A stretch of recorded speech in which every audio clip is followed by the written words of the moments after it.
none se buriya ko kwiga ijambo ry'Imana no kwigisha ijambo ry'Imana ari iby'igiciro cyane.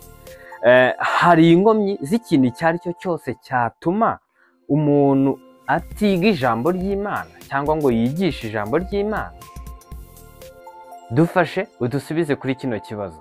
Yego, ubwoko bw'Imana ndabasuhuza cyane, ubasuhuza ni mugenzi wanyu.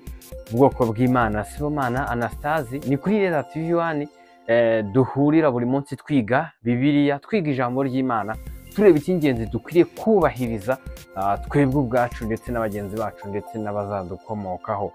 Ariho nyirizina turebe iby'agaciro tudakwiriye kwihererana mu gihe twabimenye. Kandi rero nk'ubwoko bw'Imana intego yacu ni ukumenyekanisha ukuri kw'ijambo ry'Imana, by'umwihariko tumenyekanisha inzira yo kurijya mu bwami bw'Imana. Kandi ubwoko bw'Imana buri gihe, buri hantu, kuri buri gikorwa duhoza umutima ku by'iwacu mu ijuru. Niho usanga buri gikorwa cyose cyangwa ikintu umuntu aharira igihe kirekire mu buzima bwe, agatanga imbaraga n'ubutunzi ku bw'intego y'icyo kintu. Icyo kintu niyo Mana ye, cyangwa icyo kintu nicyo kiraza guhishura Imana ye nyirizina. Yego rero twebwe nk'ubwoko bw'Imana, God's people, duterwa ishyaka no kwiga ijambo ry'Imana, ndetse ikitugarura akanyamuneza nuko tubasha kumenya no gusobanukirwa ibyo Imana ishaka, kugira ngo abe ari byo dukora nk'abana b'Imana tuzagororerwa mu bwami bw'Imana. Rero turimo kurebera hamwe nyirizina igisubizo cy'iki kibazo. turasanga nyirizina ikibazo kigira giti, none se buriya ko kwiga ijambo ry'Imana ndetse no kwigisha ijambo ry'Imana ari iby'igiciro cyane, hari inkomyi z'ikintu icyo ari cyo cyose cyatuma umuntu atiga ijambo ry'Imana cyangwa ngo yigishe ijambo ry'Imana? Dufashe dusubize, wowe ubyumva gute? Bibiliya ibikubwiraho iki cyangwa wabyizeho iki? Mu ruhande rwawe, mu bitekerezo byawe, wumva igisubizo cyabikiye? Nyura muri comment utubwire. Nawe uri mushyashya turaguha ikaze, kandi utarakora subscribe yikore, kugira ngo duharane umunsi ku munsi, yego dushyira ikiganiro n'ubundi gihita kikugeraho ako kanya. Tugiye kurebera hamwe nyirizina umwe mu mirongo muri Bibiliya werekana icyo ibivugaho, icyo Bibiliya bivugaho cyangwa ijambo ry'Imana ribivugaho kuri kino kibazo nyirizina. Ese hari inkomyi zikwiriye kubaho mu kwiga ijambo ry'Imana cyangwa kuryigisha? Turebe urwandiko rwa kabiri Pawulo yandikiye Abikorino ibice 10 ku murongo wa 5, twumva icyo yababwiye. Yarababwiye ati, dukubita hasi impaka n'ikintu cyose cyishyiriye hejuru kurwanya kumenya Imana, dufatamira ibitekerezwa mu mitima byose ngo tubigomorere Kristo.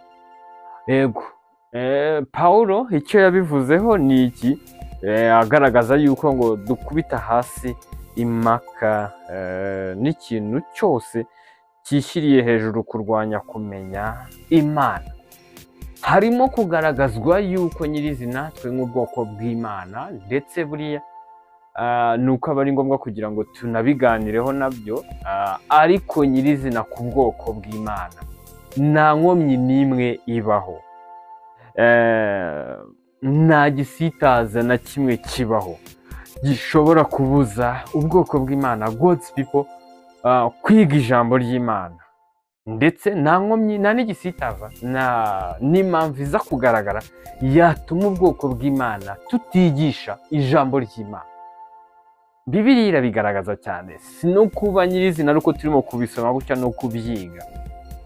Ubwoko bw'Imana, tugarutse gato, ubwoko bw'Imana, God's people, abizera Kristo Yesu,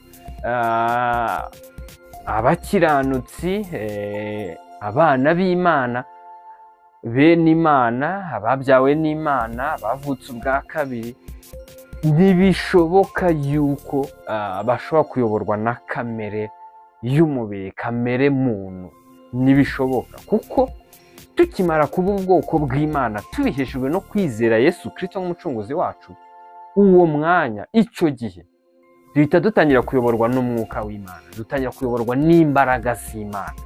Rero biraza kugaragara yuko, kandi ni nako biri, nta gisitaza gishobora kubaho cyangwa inkomyi yatuma tutiga ijambo ry'Imana, cyangwa inkomyi cyangwa igisitaza cyangwa indi mpamvu yari yose yatubuza kuvuga ijambo ry'Imana cyangwa kwigisha ijambo ry'Imana, kuko tuba turimo dushorewe cyangwa tuba turimo gushobozwa n'umunyembaraga uri hejuru y'icyaza kigaragara nk'impamvu cyangwa nk'inkomyi cyangwa kigaragara nk'igisitaza. Yego, ijambo ry'Imana hano Pawulo navuze ngo dukubita hasi impaka n'ikintu cyose cyishyiriye hejuru kurwanya kumenya Imana.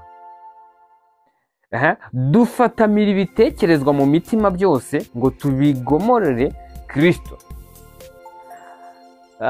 Ijambo ry'Imana ribyerekana yuko nta kujenjeka kuboneka hamwe no kuyoborwa n'umwuka w'Imana.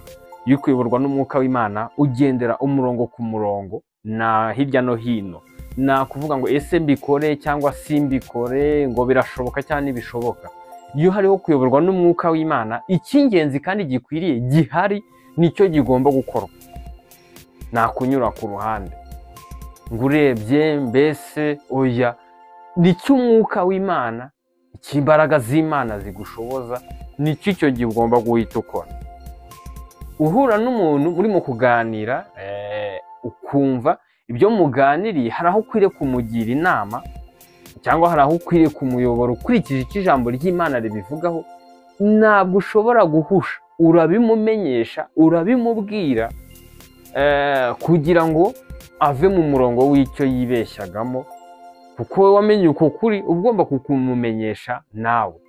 Rero iki kibazo nuko byari ngombwa yuko tubiganiraho hamwe no gufashanya no guhugurana no gukomezanya mu bwoko bw'Imana, ariko ubundi nta nkomyi ibaho z'ikintu icyo ari cyo cyose gishobora gutuma ubwoko bw'Imana twiga ijambo ry'Imana cyangwa gishobora gutuma tutigisha ijambo ry'Imana. Yego, ndabashimiye rero ubwoko bw'Imana mudahwema kubana natwe twiga Bibiliya buri munsi ku murongo wa Irera TV 1, tureba iby'ingenzi dukwiriye gukora mu gihe tukiri kuri uyu mubumbe w'isi, dore ko turi mu ruhererekane rw'ikiganiro turebera hamwe nyirizina intego nyamukuru y'ubuzima bwacu kuri uyu mubumbe w'isi. Rero ntucikanwe kandi ntukabyihererane, bimenyeshe n'abandi. Uri mushyashya nawe turakora subscribe, yikore kugira ngo duhorane umunsi ku munsi twiga Bibiliya, tureba icy'ingenzi nk'uko Imana ibishaka. Ndabashimiye, amahoro y'Imana n'ubuntu bw'Imana bibane namwe, mubeshejwe no kumenya Imana na Yesu Kristo umwami wacu. Murakoze cyane.